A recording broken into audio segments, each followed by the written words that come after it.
अस्सलाम वालेकुम नाज़रीन राजधानी टाइम प्रोग्राम सां गॾु मां आहियां गौर गांगरो।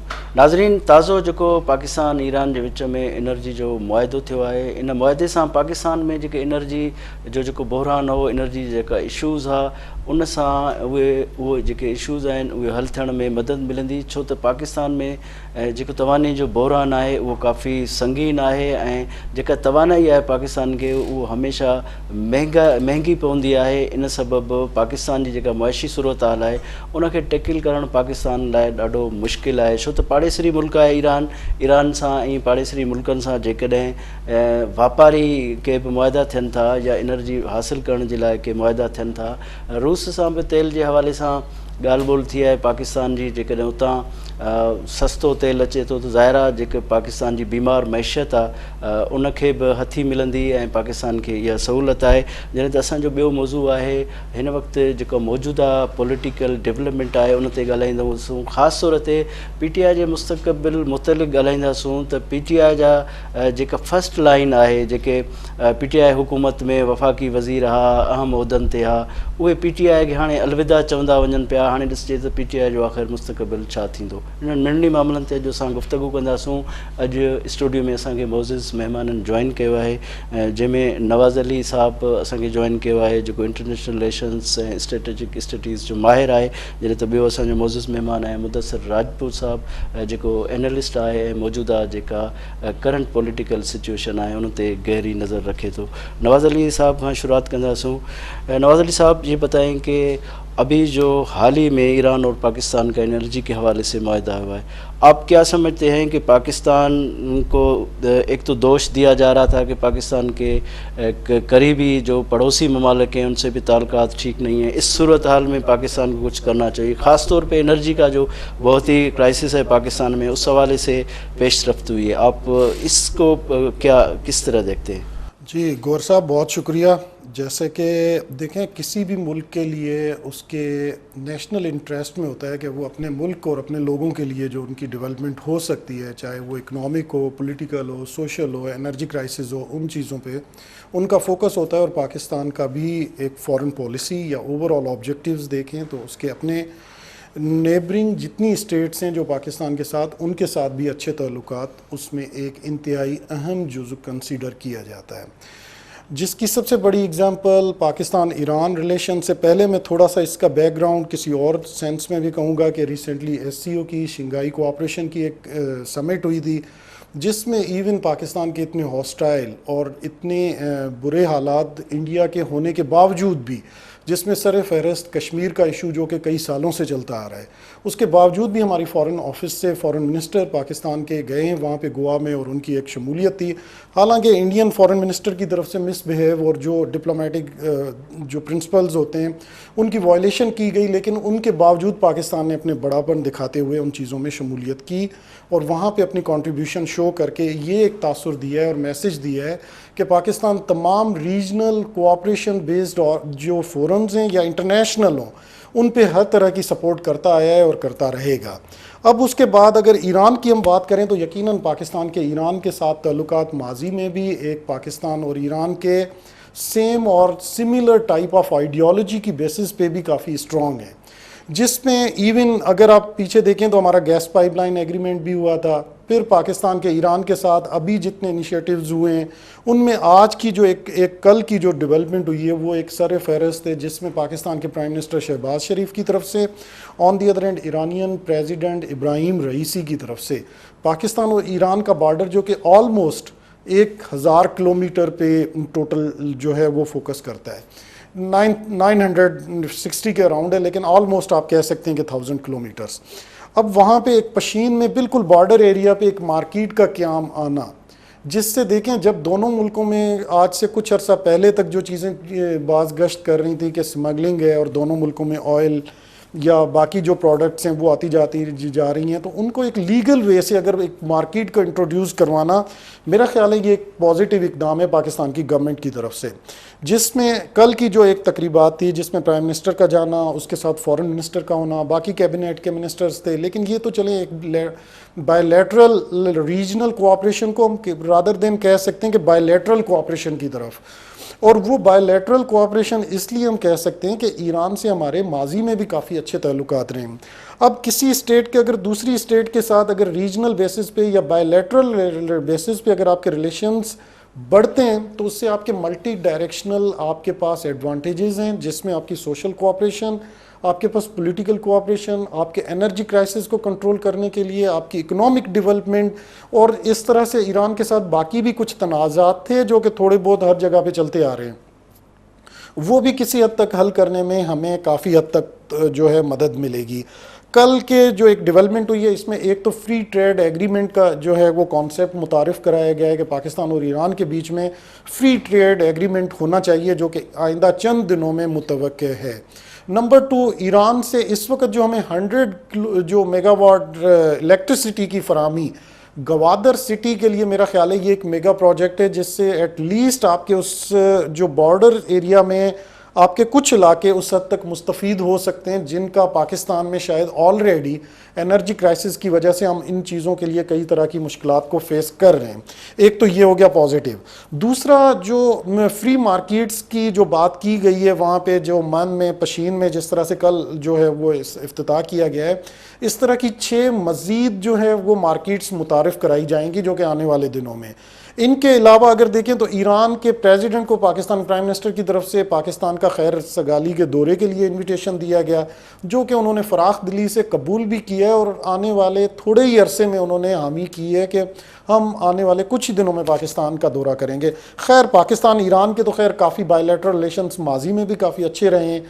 ایک صرف ایران اور پاکستان کے بیچ میں بارڈر ڈسپیوٹ وہ کسی حد تک ایک سیکیورٹی ایشو جو کہ جند اللہ یا ابو المالکی جن کی وجہ سے تھوڑا بہت جو ٹسل چلتی رہی ہے, اس کو بھی کسی حد تک اگر سیکیورٹی ایشوز کو ہم کہیں کہ وہ کافی حد تک کور کیا جا چکا ہے.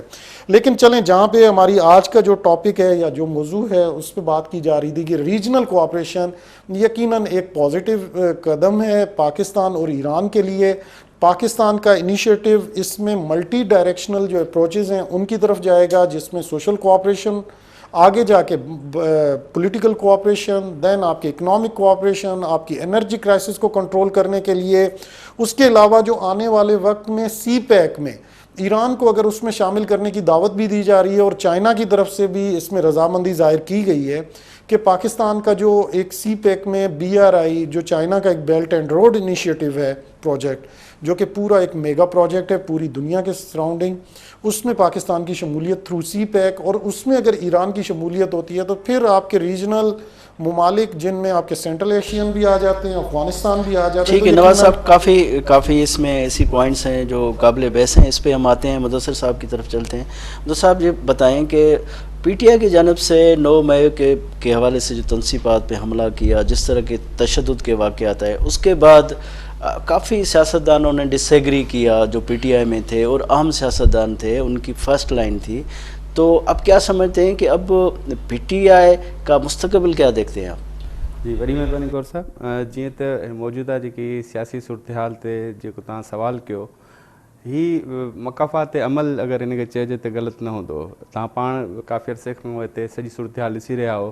مقافات عمل جی مشرف آयो, پیپلز پارٹی ٹوٹی, پو وری ان پو پیپلز پارٹی نون اچنو ہو تو پیپلز پارٹی ٹوٹی, وری نون میں وری PTI ٹھئی, ہاں PTI میں وری ہاں ایک بی جماعت ٹھہندی. بی جماعت نہ ٹھہندی, یہ پارٹی جا جے PTI جا مانو ہیں یہ ڈیوائیڈڈ تھیندا, پر یہ فی الحال ان کے ٹائم لگندو. فی الحال یہ جو ایکڑو تو وہ شو ختم تھی, جو 14 مئی الیکشن وارو یہ پریشر ڈاؤن تھی. 9 مئی کا جی پو جی صورتحال ہوئی وہ ایڈی خطرناک صورتحال ہاں اختیار تھی وئی ہے PTI کے لیے. ہاں PTI جو سروائیور جو تمام ڈکھیو تھی ویو ہے. ہاں PTI شاید اصل PTI کے طور تے تھی وجے ساگی حالت میں جی شاید جی عمران اسماعیل جی بیا جی لیڈران موجود ہا شاید وہ رہجی وجے تو رہجی وجے. باقی جے الیکٹیبل جی چوندا سی جی میں امین اسلم صاحب ہلیو ویو, عامر کیانی صاحب ہلیو ویو, ان کے علاوہ ہاں اطلاعات آئیں تو علی زیدی صاحب شاید اعلان کرنو ہو, شاید PTV تے پریس کانفرنس ہلی تو یہ توقع ہوئی تو شاید اسٹیٹمنٹ یا ہلے بھی پریس کانفرنس تو یہ شاید اعلان کندو کچھ دیر کا پو, پر اج نہ تو صبح وہ کندو صحیح. یہ آہستہ آہستہ سلسلو شروع تھو ہے. جے پرکاش تاں خبر ہے ایک تو انڈرسٹوڈ جی گال ہے تو 2 شیوں جے ویا PTI میں. ایکڑو تو جواز 9 مئی کے جنایا تھن. 9 مئی کی صورتحال واقعی بیڑی ہوئی, یہ ریزن جینون ہے ان تحت چھڑے سکے تو, پر کچھ ہلکا وری یہ بھی چون تھا تو شاید ان مطلب پریشر ہے. प्रेशर भी थी सघे थो, इन में कोई शक न आहे, पर प्रेशर खां हटी करे सूरतहाल जो बि जाइज़ो वठो न। पर जेन्युइन जेको पॉलिटिकल वर्कर हूंदो आहे उहो त ज़ाहिर आहे प्रेशर खे न ॾिसंदो आहे, या त हिननि जी जेका डिसएग्रीमेंट आहे उहो काफ़ी अरसे खां हले पई, बेचैनी का शायदि काफ़ी अरसे खां हुई, जो इन मौक़े जो जवाज़ ॾिनो ऐं उन खां पोइ पीटीआई खां अलॻि थियण जो जेके लीडर आहिनि न गौर साहिब, जेके आमिर कियानी साहिब खे ॾिसो, असलम खे ॾिसो, ऐं जेके हींअर त हिन वक़्तु जेके लीडर आहिनि मेन स्ट्रीम जा, ॿिया त एमपी वग़ैरह छॾे विया आहिनि, उहे त शायदि उन्हनि जो इख़्तिलाफ़ हलियो पियो, पंजाब मां जेके 10 एमपी छॾे विया उन्हनि जो इख़्तिलाफ़ हलियो पियो ऑलरेडी, तव्हांजी ॻाल्हि बिल्कुलु दुरुस्त आहे। पर ही लीडर आहिनि, हिननि जो त 7 मई ते बि एहतिजाज हुआ, 7 मई ते इमरान ख़ान खे कॉल ॾिनी त आमिर कियानी जो हुते पिंडी में एहतिजाज रिपोर्ट थियो, हिन में कोई शक न आहे। अटक मां ही आया, जेके असलम वारा, जेके मियां असलम जेको आहे उहो छॾे वियो, उन्हनि जो एहतिजाज हो, उहे आया डेलीगेशन जे तहत, इहे सभु हलिया पिया, इहो सिलसिलो हुयो। इहे न पियो चई सघिजे त हिननि जे अंदरि शायदि को हिकु इख़्तिलाफ़ हलियो पिए, ही अॻे चाहिनि पिया। असल वजह 9 मई आहे, इन में त को ॿियो शक न आहे। 9 मई ते जेकी सूरतहाल थी उनखे केरु बि एक्सेप्ट नथो करे सघे, अनएक्सपेक्टेड हो, इन जे करे शायदि हाणे हिन वक़्तु एहसासु थींदो हुजे पीटीआई जस्टिफाई कीअं करे, हू न पिया करे सघनि न जस्टिफाई। अगरि अहिड़ो हिकिड़ो अमल थी वञे पार्टी खां, ऐं उनजो पार्टी जो लीडर खुली करे उन ते मज़म्मत नथो करे, हींअर मज़म्मत कई अथसि, इन खां पहिरीं तव्हां पाण ॾिसो त इस्लामाबाद हाई कोर्ट में जेसीं ताईं ज़मानत बि थी वई त अदालत में वेठो गैर रस्मी गुफ़्तगू थी साफ़ियनि सां, त इमरान ख़ान साहिब उनजी मज़म्मत। ठीकु आहे, इन ते अचूं था। नाज़रीन, हिते वठूं था मुख़्तसर ब्रेक बाद हाज़िर थींदासीं।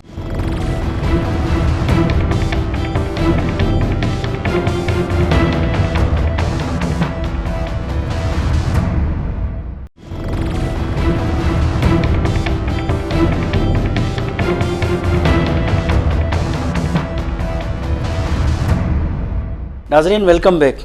नवाज़ अली साहब, ये बताएं कि आपने बहुत खूबसूरत बात की कि ईरान पाकिस्तान जो गैस पाइपलाइन थी वो बहुत एक बड़ा मंसूबा था और पाकिस्तान को उसकी ज़रूरत भी है, वो पेंडिंग में चला गया है। तो अब ये इस नए मुआहदे के बाद आप क्या समझते हैं कि ये रिवाइव हो सकता है? अगर ये रिवाइव हो गया तो पाकिस्तान में एनर्जी का क्राइसिस ख़त्म हो जाएगा? देखें गौर साहब, एक तो ये कि माजी में जो हमारा गैस पाइपलाइन एग्रीमेंट था, जिसको हम टॉपी भी कहते हैं, लेकिन ये कि अगर उसमें हर स्टेट की कुछ अपनी पॉलिसीज़ होती हैं और जिस तरह से आपका सेटअप चेंज होता है तो यकीनन उसमें कुछ प्रायोरिटी बेस्ड आपकी पॉलिसीज़ होती हैं, हर गवर्नमेंट की अपनी डिज़ाइन करदा।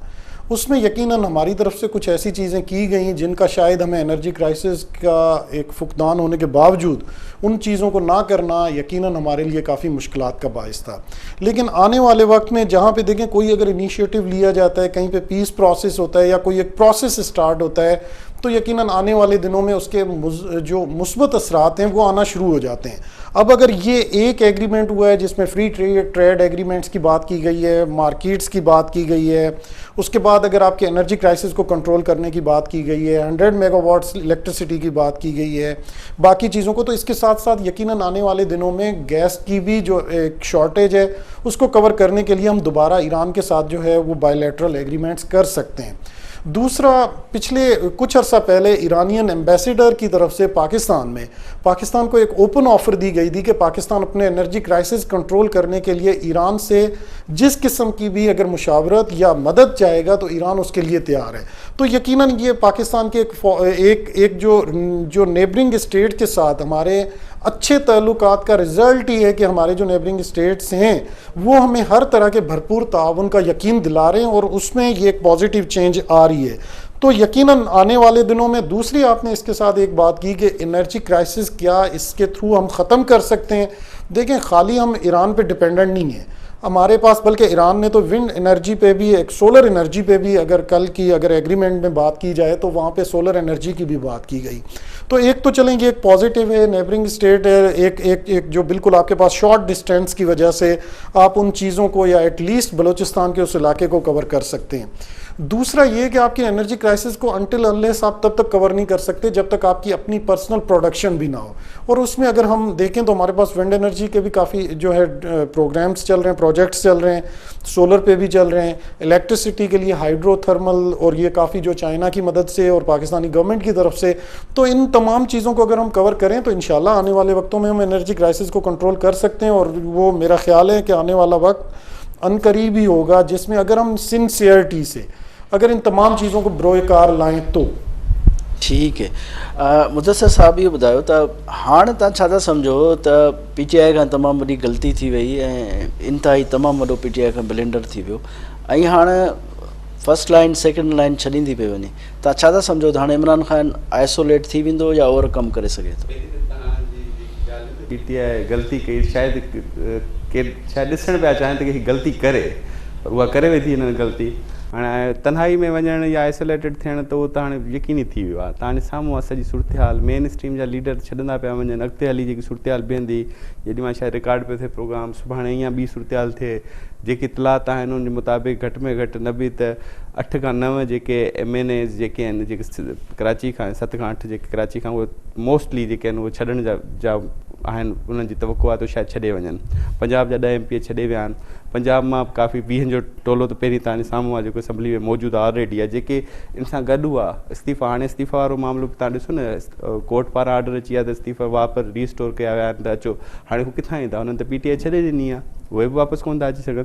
त सूरत हाल हाणे वाक़ई आइसोलेटेड थी वई आहे। हाणे मेन शइ जेकी आहे, जेकी तव्हां पहिरीं साईं सां में ॻाल्हि कई, हाणे ॿी जेकी शइ आहे, हाणे हिननि जे लाइ मौक़ो आहे PDM जे लाइ, इनखे हिननि सां असां हिनखे लिंक कयूं। हिननि जे लाइ वॾो मौक़ो, अपॉर्चुनिटी आहे।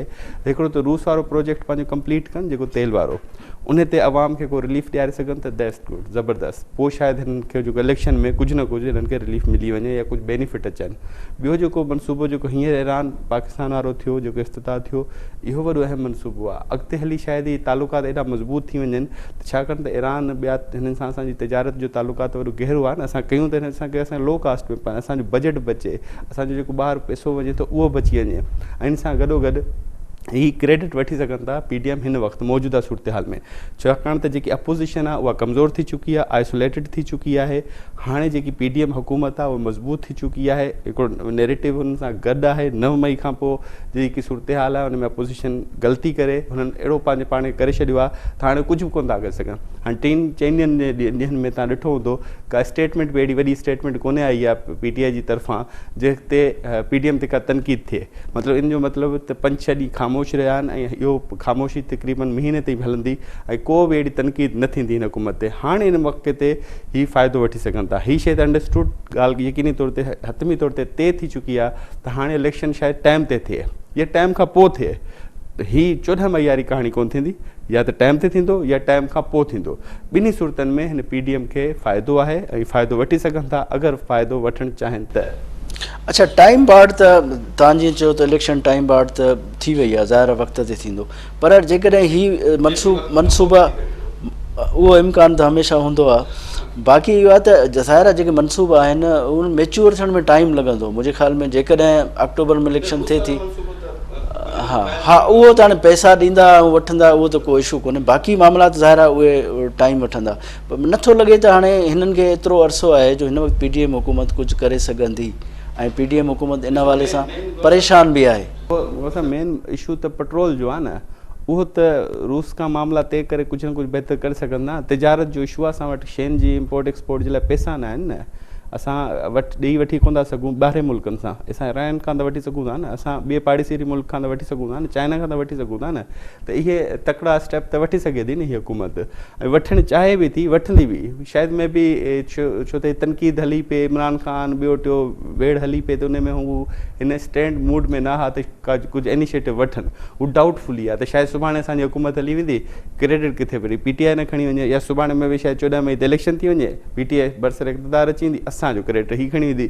हाणे हुनजो विजन क्लियर थी वियो आहे PTI जो, हिन जो PDM जो, त हाणे असां जेको क्रेडिट कंदासीं, असां जेको कमु कंदासीं, असां हाणे जेकी तव्हां ॻाल्हि कई त हुन में टाइम लॻंदो, पर बुनियादु त हिननि रखी सघंदा न। बुनियादु जीअं हाणे मिसाल जे तौर ते नवाज़ शरीफ़ अॼु ताईं हुनजो क्रेडिट खणी रहियो आहे त मूं मोटरवे ठहाई, जॾहिं तव्हांखे बि ख़बर आहे त मोटरवे 92 में हुनजी बुनियादु रखी, वरी 99 में वञी जेके मोटरवे जी जेके पाए तकमील थी, त क्रेडिट 92 वारो जेको पिया खणनि, 99 में पाए तकमील थी। ईअं CPEC जो मनसूबे ते बि वेड़ आहे, त ज़रदारी साहिब जो आहे या हुन जो आहे। बुनियादी इशू इहो हूंदो आहे त जेके मनसूबा शुरू जेको कंदो आहे, त उहा हक़ सच जी जेकी ॻाल्हि हूंदी आहे, तव्हां जहिड़ा दोस्त ॿिया सभु साहिब जेके कंदा आहिनि हक़ सच जी ॻाल्हि, त भाऊ हीउ फलां मनसूबो हिन शुरू कयो आहे। PTI जे हवाले सां PTI जो डिस्क्रेडिट छा आहे त PTI 4 साल में को अहिड़ो मनसूबो न शुरू करे सघी, इहो हुनजो डिस्क्रेडिट में आहे। हिन वक़्तु बि PTI जे कंहिं अॻवान सां तव्हां विहारे ॻाल्हि कंदो त तव्हां 3 साल में पुछा कयो त तव्हां 3 साल में कयो छा आहे, हू चवंदा आहिनि असां बुनियाद ठीकु कयासीं पर उहे बि नज़र कोन पिया अचनि। न उहो चवंदा आहिनि हुननि जे वटि 3 शयूं आहिनि जेकियूं ग्रीन टी थी वियो, पेपर जेको डिजिटलाइज़ थी वियो, या वधि में वधि कुझु चवंदा आहिनि असां मामलात एहतिसाब जा कुझु बहितर कया आहिनि। इन 3 जे अलावा ॿियो मुंहिंजो न आहे ख़्यालु को मनसूबो का यूनिवर्सिटी वॾी ठाराई हुजे, को मोटरवे जो मनसूबो, उहे पुराणा मनसूबा सभु शइ हुननि जी तख़्तियूं लॻी तख़्तियूं मटायूं, इहो मामलो हलियो रहियो आहे। PTI खे असां ईअं नथा चऊं त हू पार्टी हुन कमु न कयो। न तव्हां सही था चओ। ॾिसो क्रेडिट ते जे पीपल्स पार्टी चवंदी आहे त असांजे क्रेडिट ते 18 तरमीम आहे तमामु वॾो कमु हुयो, ठीकु आहे। BISP आहे तमामु वॾो कमु हुयो। उहा अलॻि ॻाल्हि आहे त BISP त इसाक़दार जो नालो था खणनि, त वज़ीर ख़ज़ाना त इसाक़दार हो 2008 में इत्तेहादी हुकूमत जे तौर ते। ठीकु आहे ठीकु आहे, बहरहाल इनिशिएटिव त उन्हनि वरितो ऐं उनखां पोइ वरी सॼी फंडिंग बि पीपल्स पार्टी वठी आहे, त पीपल्स पार्टी ॼाणाए थी ऐं तहरीक इंसाफ़ वटि ॼाणण लाइ कुझु अपॉर्चुनिटी आहे PDM जे लाइ वठणु चाहिनि, अवेल कनि। बाक़ी जे पाण में बंदर बांट वारो कमु कंदा त पोइ त तव्हांजे साम्हूं वारी ॻाल्हि। फ़िलहालु सूरत इहा आहे त सभिनी पार्टियुनि जी जेकी थ्योरी आहे मिले कोन थी पाण में।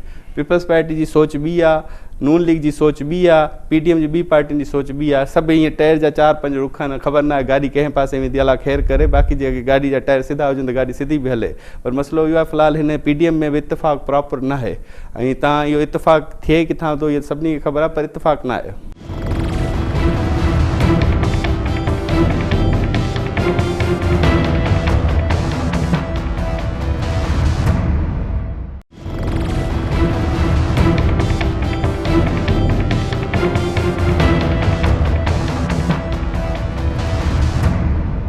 नाजरीन वेलकम बैक।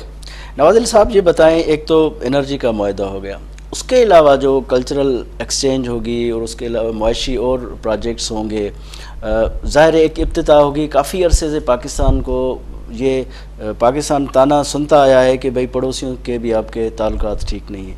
तो ये जो डिप्लोमेसी का सफ़र है, सो इससे क्या समझते हैं कि पाकिस्तान ये सफ़र शुरू कर चुका है, आहिस्ता आहिस्ता उसमें फिर ग्रोथ आती जाएगी? देखें, पाकिस्तान का तो डे फर्स्ट से जो है वो नेबर्स के साथ अच्छे ताल्लुकात चलते आ रहे हैं, सिवाय एक मुल्क के, इंडिया के, जिसकी अपनी पॉलिसीज़ ही अगर आप देखें तो पाकिस्तान के साथ डे फर्स्ट से कश्मीर डिस्प्यूट की वजह से कंट्राडिक्टरी चलती आ रही हैं।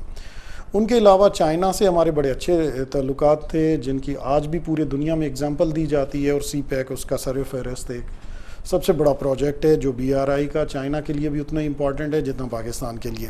उनके अलावा अगर अफ़गानिस्तान दूसरी आप नेबरिंग स्टेट में देखें तो यकीनन पाकिस्तान ने अफ़गानियों में जितने रेफ्यूजीज़ को आज तक सेटल किया, इतना दुनिया के शायद ही मुल्क में किसी दूसरे की एग्जांपल मिलती हो। अफ़गान वॉर फर्स्ट वन हुई थी, सेकंड वन हुई, लेकिन दोनों में पाकिस्तान ने अफ़गानियों को बड़ी सपोर्ट की। आज तक भी अगर अफ़गान पीस प्रोसेस है तो उसकी सबसे ज़्यादा सपोर्ट पाकिस्तान कर रहा है। थर्ड वन फिर आ जाएं ईरान की तरफ, तो ईरान पे भी पाकिस्तान के अगर ताल्लुकात, तो ईरान की हिस्ट्री अगर हम थोड़ी सी इस चीज़ में मैं ऐड करना चाहूँगा कि ईरान में जब खुमैनी के बाद रेवोल्यूशन आया था, तब आप देखें कि ईरान के पूरी दुनिया के साथ जो ताल्लुकात थे, स्पेशली वेस्टर्न स्टेट्स के साथ, वो बिल्कुल मुनक़ता हो गए थे, क्योंकि उसके बाद ईरान में इस्लामिक रेवोल्यूशन आने की वजह से मगरिब का टोटली बॉयकॉट इनडायरेक्टली हो चुका था। तब भी पाकिस्तान ने ईरान की सपोर्ट की उस दिन से आज तक।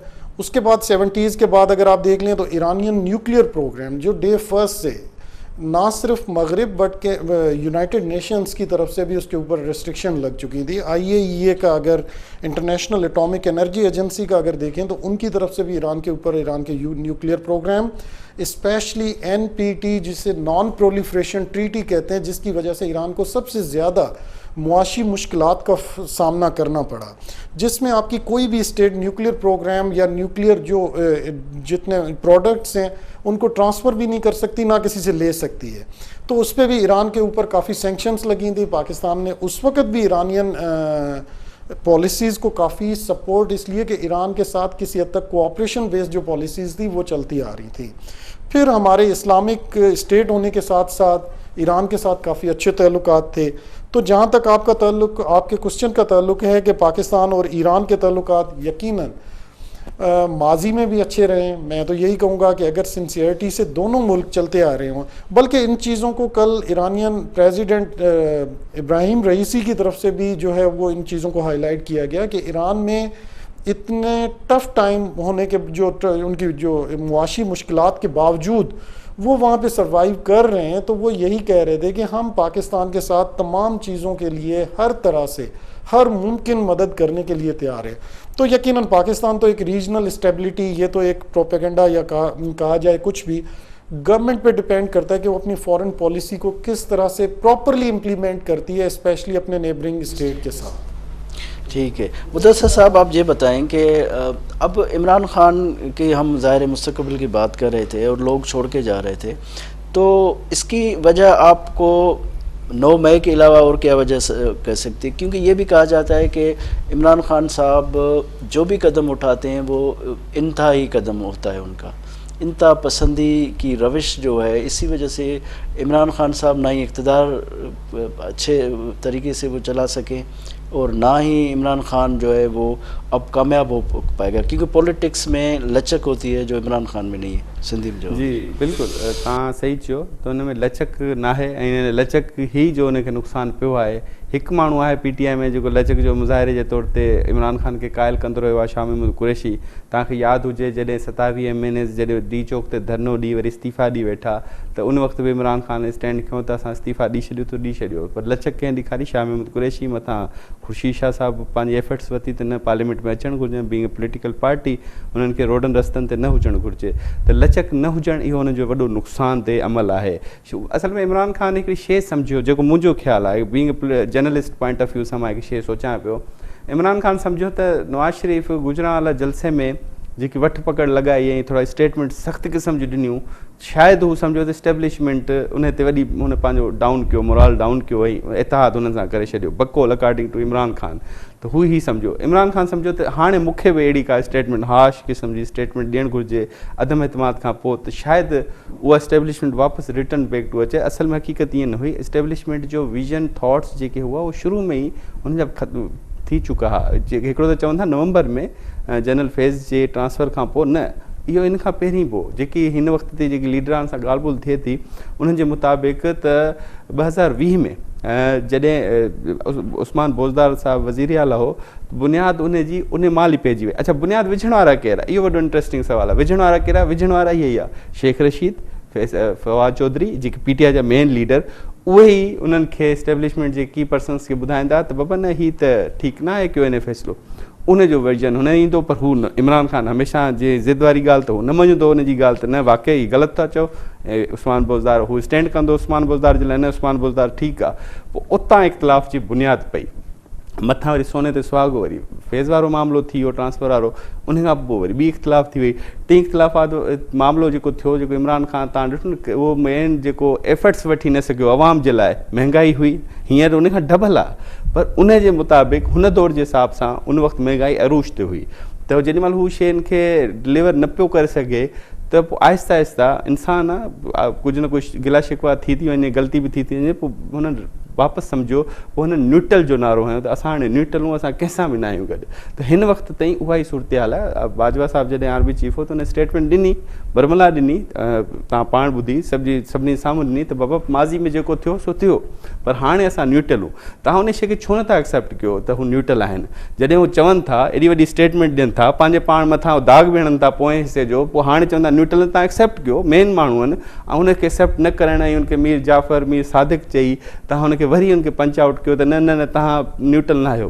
त इहो उनजो ज़वाल जी निशानी में हो. पर हाणे हिकिड़ी शइ मां ज़रूरु थोरी एड कंदुसि, हिन वक़्तु जेको थी रहियो आहे इन में हिकिड़ो त 9 मई जो वाक़ियो, कोर कमांडर हाउस ते हमिलो, ऐं इन जे अलावा जेके बि अस्करी अमलाक ते हमिलो, उनजी त सख़्तु लफ़्ज़नि में मुज़म्मत कजे थी, ऐं मुज़म्मत करणु घुरिजे, सभिनी खे करणु घुरिजे. इमरान ख़ान खे त फर्स्ट डे ते करणु घुरिजे.